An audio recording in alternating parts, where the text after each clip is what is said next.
showcasing some of the interactive dashboards the city has developed. Our planning and engineering business users leverage these dashboards to review parking usage in 6 zones in the city each month.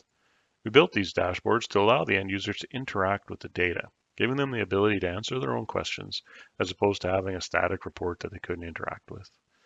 This dashboard showcases parking data from our eXactpark deployment.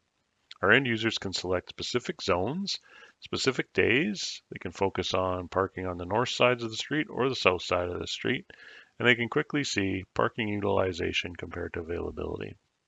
In this case, I've picked 3 zones for the month of March, and although this is test data, you can quickly see day over day the parking utilization didn't really exceed more than 50% of the available parking. You can also quickly see trends. So these low bars are actually Sundays. You click on here, you can see Sunday the 17th, Sunday the 24th. Those are the days that represent the least amount of parking.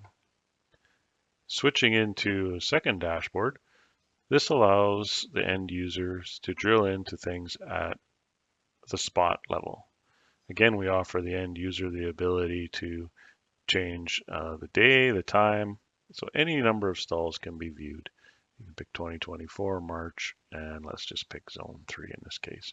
So you can see you've gone from, looking at 18 million minutes of parking down to 317,000. So this gives the end user the ability now to see at the stall level. So you can see the stalls on the north side of the street have a lot more parking duration than the stalls on the south side of the street. And you can see these stalls on the left-hand side.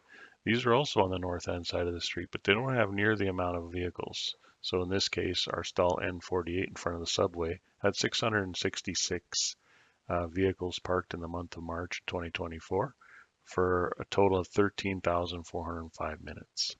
So again, allows the end user to identify trends, what's occurring, and are the spots being utilized, and when are they being utilized.